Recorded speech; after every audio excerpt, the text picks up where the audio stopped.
Welcome to the BBC, a waxcast based on collaboration, not competition. Between both cheeks is a world filled with beauty, bums, and billions of bucks. The hosts of the BBC are Luba, the badass boss bitch, creator and owner of international brands and beauty salons. Becca, once newbie and now experienced enforcer, she's hatched out of her egg and manages business with authority and a smile. Welcome to the BBC. Hello, everyone, and welcome to the BBC. That's the big black, between both cheeks. Thanks again for joining us. We have been on a roll with these podcasts. We have been way more committed than we have over the last couple months because we don't got a show until the end of August. So you get all the information from us, and here we are. I'm Luba, I'm your host, and today I have Becca and Erin on with me. Hello, ladies. Hi. How's everyone doing? Fabulous. A little under the weather, I was saying, but I think I know why I'm sick. My life flashed before me at the Nickelback concert. It's true. It's very true. Did you know that in I think it was 2006, that Chad Kroeger tried to talk to me twice and I wouldn't give him the time of day? And now I paid $350 to watch him sing in an arena of 20,000 people. Okay, so you got to tell the people that story now. Oh my God. Okay, so I was working corporate. And I thought my shit didn't stink. I was young, I was hot, I was skinny, and I was in this suburb of Vancouver that I hate. And I had this very bad attitude, like, I don't cross Main Street. I don't go east except for work. So I was hanging out with a colleague who was from the East Coast and my assistant, and they're like, oh, let's go to this like bar like restaurant thing. And I was sitting there and I was facing the bar. We were sitting in a booth and I was like, oh my God, this guy keeps looking over at me and like smiling, and he's got long greasy hair. So I went to the bathroom and I walked right by him because I was a total bitch. And he did like a full 360 on his stool, and he tried to talk to me, and I just kept walking by in my 4-inch heels and pencil skirt. Went to the bathroom, walked by him again, and he tried to talk to me again, and I blew him off. But one thing I did notice when I got like up and close to him was that he had the most incredible smile, and he had really incredible teeth. So I was like, this is not like fitting this vibe check in like this gross suburb of this guy with like long greasy hair. And I sat back down and I said to my colleague and my assistant, I was like, oh my God, he tried to talk to me. And then he left the bar and he made full eye contact and he waved. And I said to Sandy, my assistant, I was like, that's him, he's leaving. And she turned around and looked at him because she was facing me. She couldn't see him at the bar. And she goes, you know who that was, right? I was like, no, some like skid from Langley. And she's like, no, that's Chad Kroeger, the lead singer of Nickelback. Here we are. How many years? Here, oh my God, that was 2006, I think. Could have been even longer than that. The Nickelback concert. Yeah, and now I paid $350 to go see him. And I was saying because Jake was obviously with me, my husband was with me, and I was like, oh my God, my life could have been so different. Like, we could have been friends, and we could have got these tickets for free, and we could have hung out. And Jake was like, I don't think he wanted to be friends with you. I was like, maybe you could have wrote a song about me. I don't know. But Yeah. Either way, your life would have been different. That story could have gone another way. I know. It'd been crazy. But it was, like at the end of the day, like just like looking at everything and stalking him on social media and stuff, because that's what I do when I like go to a concert or like get involved with something that I'm very into. He grew up in a town of 2,500 people, sleeping on couches, the whole thing, and now performing in front of 20,000 people. And I'm sure more than that in a night. But moral of the story, be fucking kind. Put your ego aside. Don't judge a book by its cover. Literally. And I'm pretty sure like 2006, like early 2000s, like they were already Yeah, that was like, well-known. yeah, that was That was probably, that was probably prime. he was probably not expecting anyone to not recognize him at that time, especially in BC, Canada. Mm-hmm. And Nickelback catches a lot of flack, but you know what? Everyone knows their songs, and I think they're pretty good. It's funny. They actually talked about that in the in their concert, how people have been trying to cancel them for the last 25 years, but we're still here and you guys keep showing up. It was really great. Nice. And it was funny because I was gonna do this sign that said something like stupid, like Langley 2006, you have a child, or like I was gonna do just like something totally like remember Langley 2006, meet your son. And so I was with my accountant. He's like, yes, Luba, where's your sign? I'm like, first of all, we got a box suite. Like they're not gonna like record all the way up there. But there was a girl in the audience that had a huge sign that said, Chad, I'm pregnant. I thought it was hilarious. Oh my God. Anyway, so it was way too much detail, but I thought it was interesting to reminisce on. So would Bryght even be here? Yeah. Yeah. It's like the butterfly effect. You never know how one small decision can change your life. And sometimes you don't even know it at the time. And so speaking of decisions changing your life, what is the topic of today's episode, Luba? Today's topic is wax is officially closed and gone, at least from my life. Yeah, so I sold the business. Correct. Closed in my life, I guess. No, the brand still exists, but I have sold the company. So this is it. Final store. Vancouver was sold just over a year ago now. And now the one in Las Vegas is no longer mine.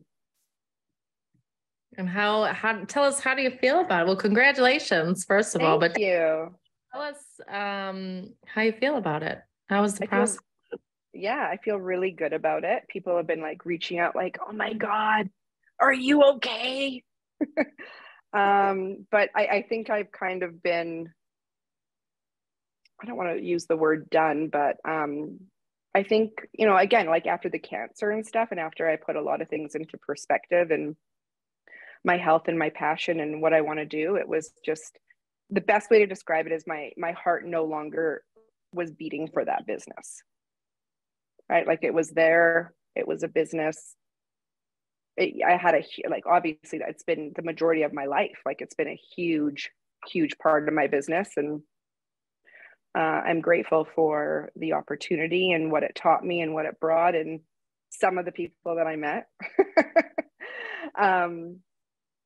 It allowed me to make Bryght so fuck off good because I got to see every aspect. I got to work directly with estheticians to hear about what they loved and what they hated about it. I got to work with, trying it on clients to really kind of see what worked, what didn't, what they liked about it, what they didn't. I got to see what it looked like on a shelf and people's reaction on, what they thought. So I'm so grateful for all of the opportunities, but like I really feel that chapter in my life is closed and gone, and I don't feel sad about it. I don't feel like, I just feel it's just the right move and the right progression of the next step in my new passion and my new life with Bryght, right? And I felt all the same things about wax when I started wax. I'm just excited about something else. Yeah, well, you said it's a chapter and that chapter is ended. So, you're moving on, and you said your heart doesn't beat for it anymore. That chapter, led you to a new passion, and I know I'm thankful for it. Well, let's mark those words there and see how you feel now that I have all of my energy to put into Bryght. Yeah, no, I'm excited. New owners have taken over. They want to keep the brand. They want to keep the same type. I'm getting a lot of DMs from clients that follow me personally that are freaked out that the wax is no longer going to be available because our wax is so amazing. But everything customer facing is staying the same with them. They just want to make things better on the back end, and like they're local. right? One of the biggest struggles after the pandemic was me not being local and not being able to be as flexible with my schedule, because number one, you can't move cancer appointments. You got to take care of your health. When the doctor says you got to come in, you got to come in. And number two, all the travel that we do with Bryght, right? I can't like not be at a show. So it just got to be way, way too difficult. And things have definitely changed with employees after the pandemic. I mean, I was able to run, I would say, a fairly successful business for over a decade, only being in the country 50% or less. I no longer feel that that is possible after the pandemic, and the mindset of a lot of people that are working in all industries, not just beauty and aesthetics, but it definitely had to be more of a hands-on business, and I was just not willing to do that, to commit to it. So with these new owners being local, only 30 minutes away, they can drop by anytime. They're there. That's just what it needed. Mm-hmm. So for those who don't know, for those who only know you from Bryght, can you tell them what wax is and how it started, the Vancouver store closing, and then this? Yeah, okay, that's a great question. So like 16 years ago, I started a company called Wax Hair Removal Bar. We were the very first waxing and only bleaching bar in all of Canada. And then 2 years after that, I expanded into the US, opening up another wax hair removal bar in Vegas. Over the years, I think I probably had 10 or 12 stores, like pop-up shops as well as storefronts. And we did full body waxing. We specialized in anal bleaching. We specialized in the male Brazilian, and really kind of the no shy factor that I brought over to Bryght. But that was what I did. I opened up, Vegas in a recession. I slept in my car because no one would give me a loan or rent me an apartment or any of that. It's where we got affiliated and partnered with Chippendales, but it literally was just a full-on waxing salon. Mm-hmm. And then Vancouver, I sold. When I was diagnosed with cancer, I knew at that point that it had to go, and I sold that one to a direct competitor, which I love that story. I think that's a great story. Not too many people do that. And then I tried to make the the Vegas one work, thinking like, oh, I could still do this. It's run on its own for so long, because I put in all the hard work at the beginning. And I just did not have a lot of luck with people that I put into management positions. And I think after it was 3 managers, I was like, okay, this is like a sign from the universe that this is not going to work. And what was really, really crazy was I was already starting to have these thoughts of like, maybe I should start looking at selling the Vegas location. Like it needs to happen. I flew in this last quarter, and I've been here for a very long time because I'm still in Vegas, rehiring people, retraining, doing all this. And I walked into the business early before anyone got there, and there was a flyer in between the doors. And I looked at the flyer, and it said, "Are you interested in selling your business? Give us a call from a broker." Oh, wow. And I kind of thought, oh, like, you could tell it's one of those flyers that just got like probably put in several businesses. Like it wasn't geared to like, oh, hello, wax hair removal bar. But I was like, this is a sign from the universe. And then like 3 days later, I checked the mail at the store, and there was a book, some random book that I did not buy. It wasn't even addressed to me. It was just some book put in the mailbox, and it was called How to Sell Your Business. Wow. So very much like all signs from the universe. And one of the things that I really, really promised myself after I got sick was to really look at all the signs that, like, you guys believe it or not, but like the signs that your angels are giving you and the path that they are trying to get you on. Because I really, truly feel that was diagnosed with cancer because my angels had a certain path for me that I continued to fight and fight and fight. And then finally, I feel that they were like, okay, motherfucker, you ain't going to listen. We're going to give you a lot of time to sit and think about your life and the direction it needs to go in. So now when I get these signs, I'm like, okay, I'm not going to fight this. I'm going to be open to it. And ever since I started taking that approach, I feel that my life flows a lot better. So putting everything to the side, understanding that you are not your business, that it is separated from who you are as an individual, and really not giving a shit about what people think. You know, going back to the beginning of the Chad Kruger story and how I had all this ego and stuff, like really thinking about ego and where it sits in that, you know, if you sell a business, if you close a business, it doesn't mean that you're not successful, or it doesn't mean that you're not giving up. Like really listening to what is important to you and your health and your values and what you want to do, not being concerned about what are they going to say. Mm-hmm.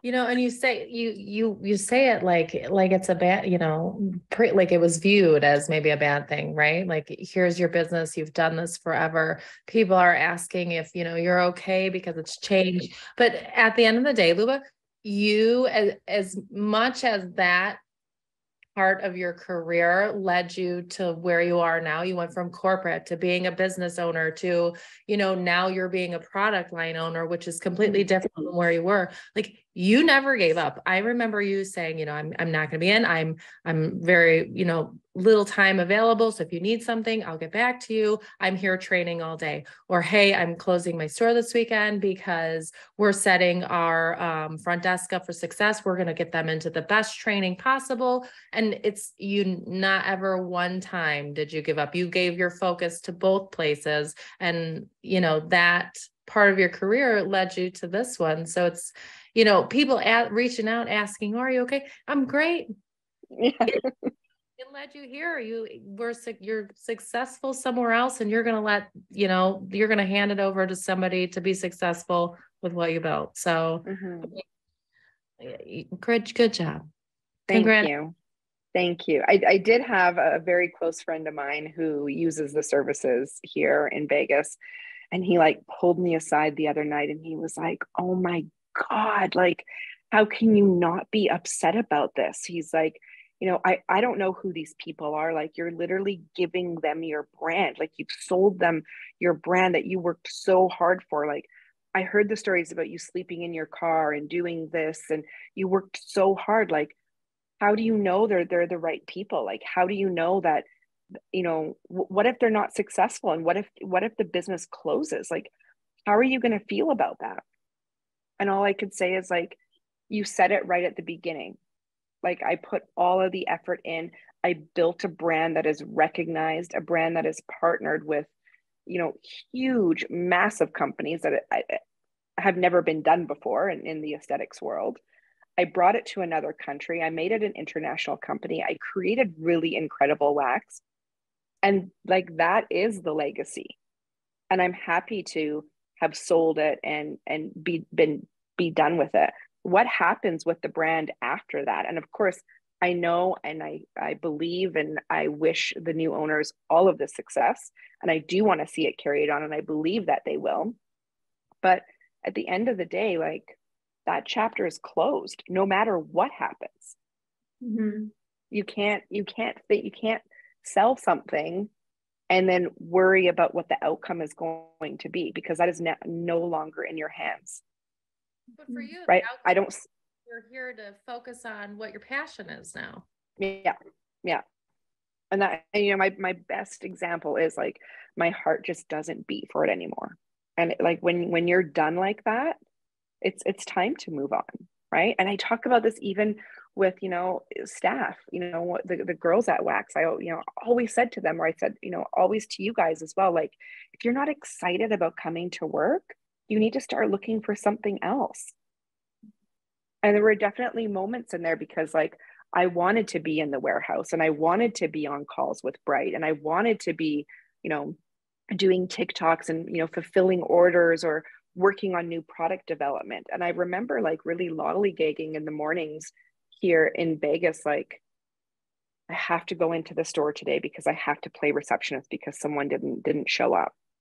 And that feeling is very, very bad. That is a bad feeling. And I don't want to feel like that. I want to be excited every morning that I wake up. Like it does feel like, it can feel like a prison. Mm-hmm. Right. And that people should know, like, you need to recognize that in yourself.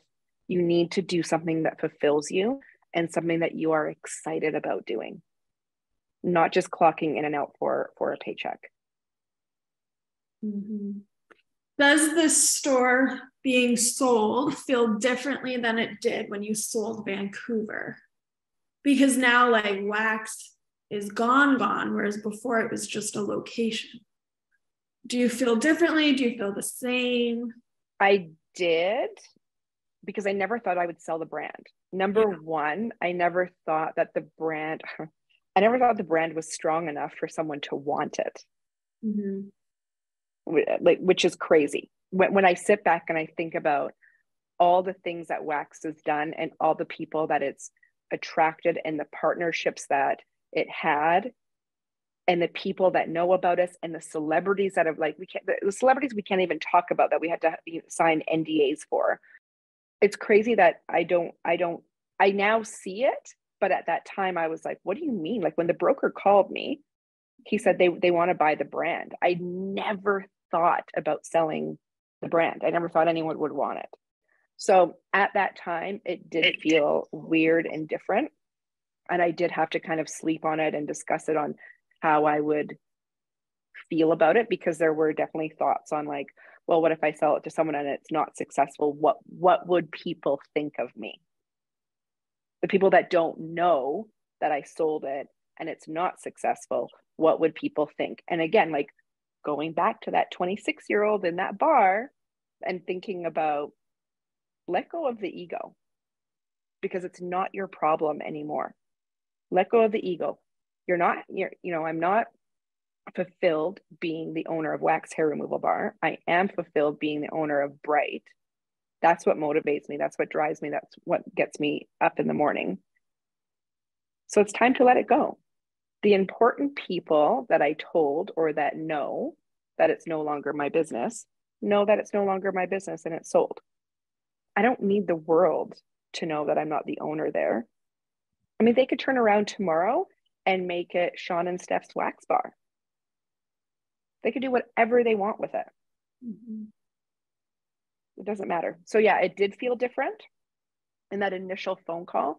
And I would say it took me like a good 3-4 days to really kind of get into it and think this way. But now, like, I'm just very okay with it.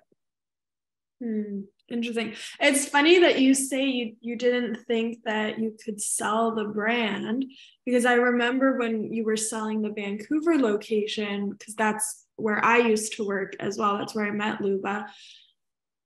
It wasn't even like a thought. It was going to be whoever's new business, like, they would have their own name, and it would just be like, selling the equipment and the client list and potentially the staff and etc. But now that you say, the celebrities and the people who know about you, even in Vancouver, which I feel like wax was not as well known as Vegas, because of course the Chippendales, and there's more celebrities in the US and it's just more frequent. But even in Vancouver, like, all the publications wax was in, like newspapers and ads, and like on the radio, like my boyfriend's dad, who is, I don't know, in his 60s, when he found out what I did for work, I sell anal bleach, he was like, oh my God, like 15 years ago on the radio, they were talking about anal bleach and they raised money for charity and they did it live on the air. And he remembered the radio station name and everything. And I was listening to him tell me this story and I was like, yeah, that's my boss. Like, that's Luba. And he was like, whoa. So even like that, like, people remember, because it was so out of the box. And, Mhm. So it's interesting that you've made that connection, that you didn't think it was a big deal, but then now looking back, it's like, oh yeah, it is. Yeah. Like Todd, my boyfriend's dad, he's not involved in the beauty industry at all. And he knows about a waxing salon in Kitsilano that did anal bleaching. Mhm. Mhm. Yeah, it's wild. And then I think the other thing that kind of like brought up that for me, like, oh, like I did do a good job, and there was brand awareness, and people do know who we are.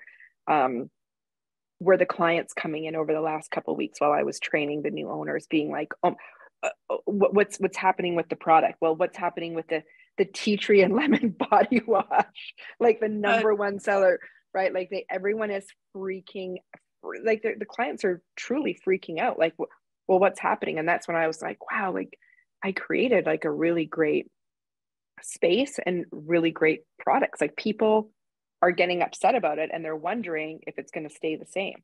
So that was kind of another, realization of, wow, oh yeah, people did take notice. Mm-hmm. And the amount of customers, because I sat in kind of the front lobby area while I was training mainly Steph, the wife of the new owners, husband and wife team. So I sat there in the front, and then if she needed help, I would kind of jump in here and there. And the amount of people that recognized me blew my mind. Like they all knew that I was the owner sitting in the front lobby. And Wow. considering that I could only spend 50% of my time in the US as per my visa, or less, that they all recognized me. Mm-hmm. Like even when Steph would say like, oh, my name's Steph, I'm the new owner. And they would look over and they'd be like, but you're the owner. I was like, well, I just recently sold my business. This is the new owner. And it's weird how the universe works, because Okay, but if you've never been to the wax salon, Luba also has pictures of her face all over. So that's true. They know it's you. Right. Yeah. But listen, it didn't ever say owner anywhere. I could have just been the face of Bryght, because everything is like the face of Bryght for the images, like the cancer stuff. There's a sign in the back and in the bathroom, and it says owner wax hair removal bar.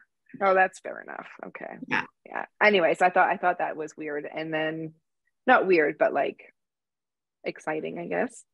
And then on the day that I was telling the staff that the business had been sold, I don't know what it was, but like that whole day was full of clients that were so excited to see me, and clients that I don't have like a personal connection with.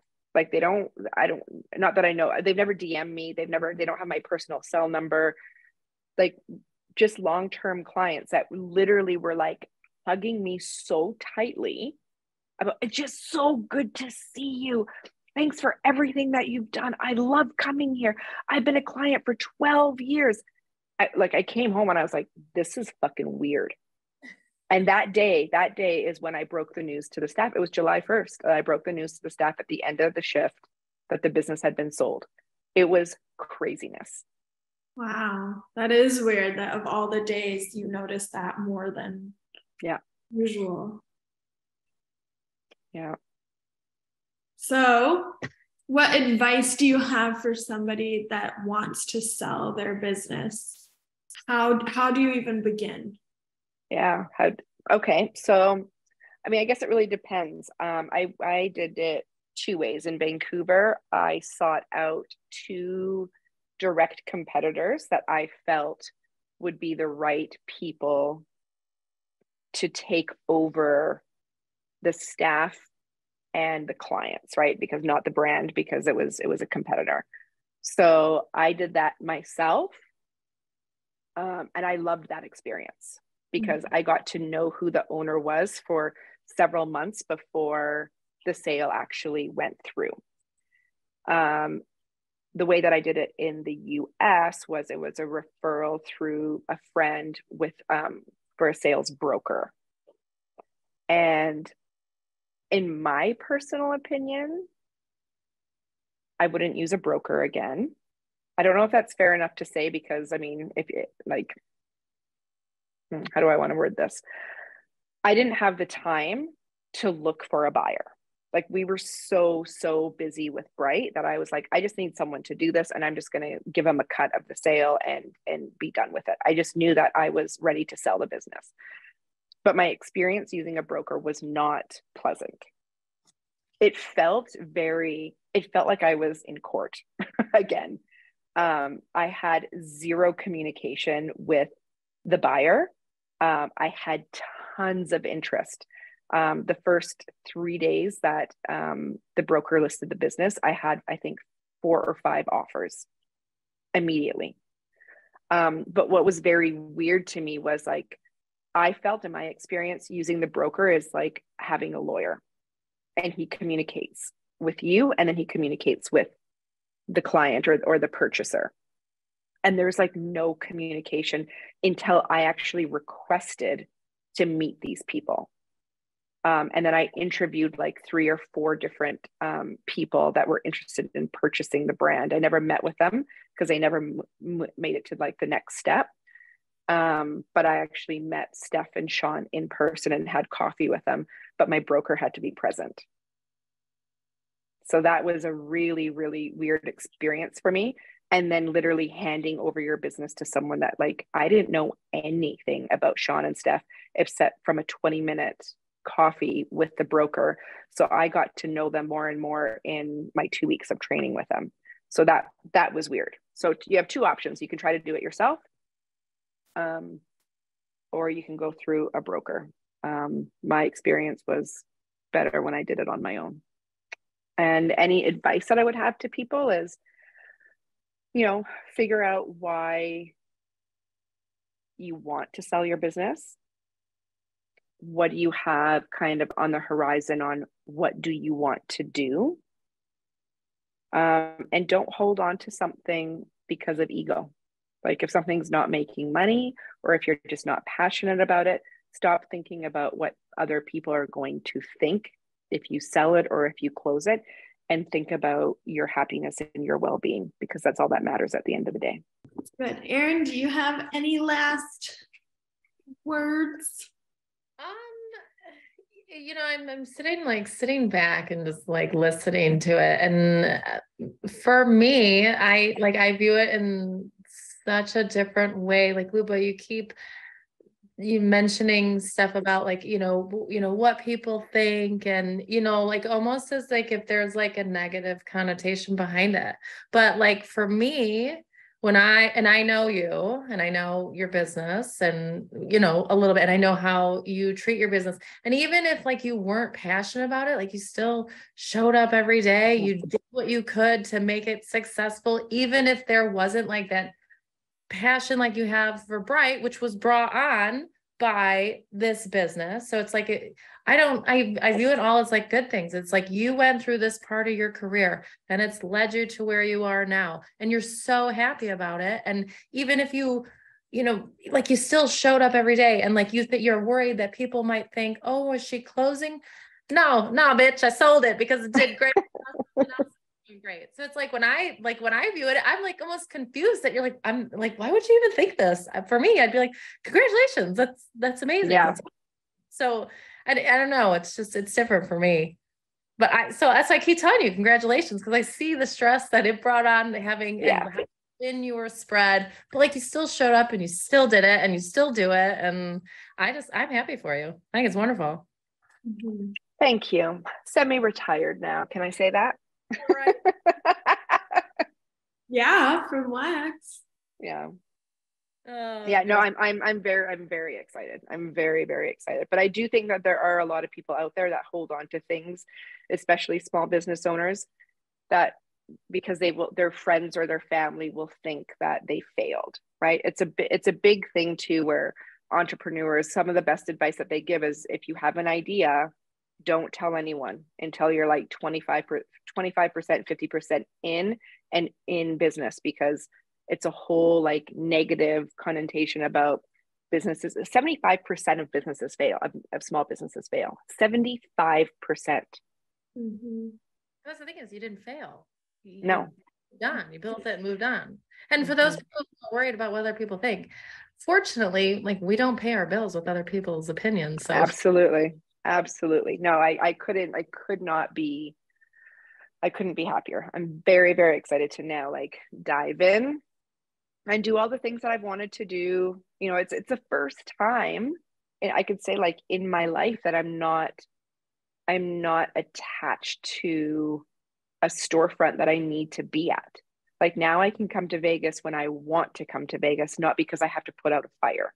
And the last 16 years has been, I need to fly in because the staff member didn't show up, or I need to retrain, or there's so much that goes on with the storefront business. So I'm super excited. You know, the friends that are like saying to me, I'm never going to see you again. I was like, no, you'll see more of me now, because now I have the time where I'm not attached to a piece of property. So that's what I'm excited about. Oh, me and Becca better watch out. Listen, you and Rachel and Robin and Becca have all been like, I can't wait till wax is done so we can have your full attention. You might regret that. Well, you see those meetings? I don't think so. I regret it, Luba. No, I'm kidding. Yeah, no, it'll be good. And you know what? The other thing that I'm excited too is that, you know, with this extra time is I'll be able to go out and do more store visits of companies that carry Bryght, and, you know, show up and try. I mean, I just went to Martha's business the other day. Nice. Right. So I want to be able to do that and show our support that way. You know, and see how they're using the brand and where it sits and how they feel about it, and talk to their staff. I wasn't able to do that before. I had to rush back to get, you know, if I took 4 days off from Bryght, I had to rush back and give 8 days to wax. Mm-hmm. Yeah, this is the first time in Bright's history that you'll be totally dedicated to it. Yeah. How wild is that? Mm-hmm. You know, I mean, we not only, you know, the lawsuit obviously tied up a lot of funds and stuff for new product development and stuff, but it was also my time. You know, like that sunscreen sat there for a long time because of all the what do you call it? All the regulations and specifics that you had to have for it. And it sat there for a long time because I couldn't get the time to finish it, to complete it, right? After working, when you work a full day, like a 10-hour day as a receptionist, you know, so don't ever let your staff who is a receptionist say that there's nothing to do, because there is everything to do. I didn't have it in me to come home and then work on regulations for sunscreen. Right. And then I could honestly say, because the store was sold on July 1st, my training was just completed last week. So the last 2 Saturdays are the 2 Saturdays that I was no longer responsible for it. So these last 2 weekends have honestly felt like holiday long weekends. It feels like I've had 3 days off because I wasn't getting text messages, phone calls, or emails. Like, it really, like, it's crazy how, you know, on a Saturday, I'm thinking that it's a Monday coming up, and Jake's like, no, like tomorrow's Sunday. I'm like, oh my God, I have another day off. Wild. So fun. So if you're in the Las Vegas area and you want to see the new wax hair removal bar and meet the new owners, we'll put their website in the show notes, and they now do all the social media, the emails, everything. So that's all them. So go and support them that way. And if you're interested in Bryght, seeing our trade show schedule, you want to meet Luba, maybe you want to put yourself up as tribute for a store visit, you can contact us below in the show notes. We'll put that there too. And yeah, and I'll put Luba's personal Instagram too. You can follow her. She just did a really cool video of like then and now with wax hair removal bar of the last 15, 16 years. That was my favorite, seeing like all the old photos and then the new photos. And otherwise, we will see you next week, and the future looks bright. Thanks, ladies.